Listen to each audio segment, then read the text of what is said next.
Bonjour, nous sommes en compagnie de Stéphanie Cohen-Aloro, la directrice sportive du tournoi, et de Sostène Le Camus, le juge arbitre du tournoi. Bonjour. Bonjour. Bonjour.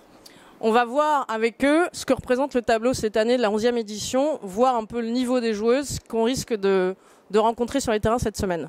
Comment ça va se passer demain, par exemple, premier tour du tableau? Ça va bien se passer, c'est sûr. Dès demain, nous aurons un gros programme avec 6 joueuses françaises sur le court central. Je laisserai à Stéphanie le soin de les détailler. Demain, donc, on a toutes les joueuses phares françaises. On a Claire Furstein, on a Virginie Razzano, on a Stéphanie Foretz, on a Julie Coin, entre autres. Et mercredi, nous aurons Petra Setkowska, ancienne 25e joueuse mondiale. Nous aurons Aravan Reza, ancienne 15e mondiale. Et nous aurons, en ce qui concerne mercredi, ça sera tout.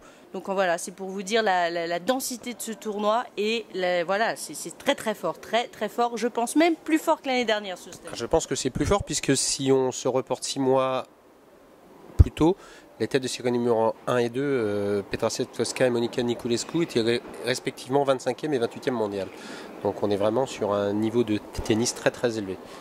Et est-ce qu'il y a une raison qui explique justement le niveau de ce tournoi à la fin de la saison comme ça? Pourquoi est-ce qu'on se retrouve avec des joueuses qui finalement jouent tous les premiers tours de Grand Chelem pour la plupart?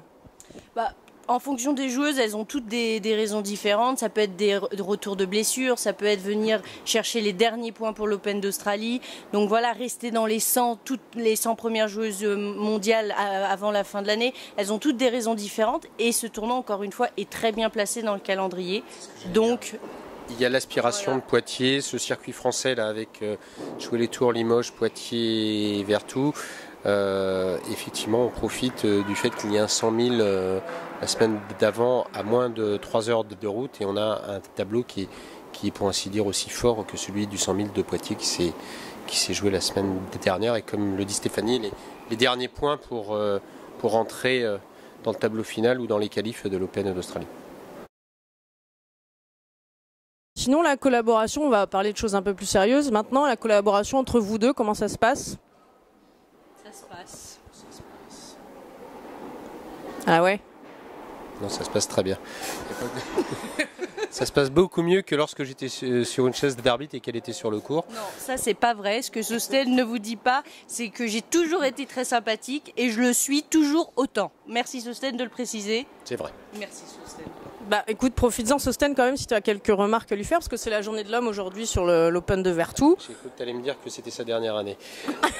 Peut-être, on ne sait pas. C'est très agréable pour parler sérieusement, c'est très agréable de travailler avec Stéphanie parce qu'elle connaît très bien le circuit, elle connaît très bien les attentes des joueuses et le petit plus c'est qu'elle connaît très bien les joueuses. Donc notamment en termes de programmation, elle a toujours la petite info qui permet d'avoir une programmation très pertinente et qui convienne à la fois au tournoi et aux joueuses et qui, par ricochet, donne envie aux joueuses de revenir, ce qui se produit année après année, donc c'est très très agréable. Et en plus, comme vous le voyez, on travaille dans une ambiance qui est loin d'être morose, donc c'est plutôt sympa. Bon bah Stéphanie, est-ce que tu as un compliment à faire à Sostène? Parce que j'imagine que tu te sens obligée maintenant. De toute façon, vu ce qu'il vient de dire, je me sens un peu obligée, donc je vais quand même en dire quelques-uns. C'est vrai que Sostène, c'est très agréable de travailler avec lui parce que Sostène, nous pouvons parler avec Sostène. Donc quand on a des réflexions, des petits suggestions Sostène à faire, Sostène est à l'écoute et Sostène... Voilà, on peut parler et ça c'est très agréable. Moi j'ai surtout t'écouter. Surtout un reproche à faire à Sostène, il mange beaucoup trop de bonbons. Voilà. Et de gâteaux. Et de gâteaux Saint-Michel. Voilà, on finira là-dessus parce qu'on va pas déblatérer des heures, ils sont partis pour. Je vous remercie. Nous aussi. Voilà, et puis bon courage à vous. Bon courage à toi. Merci.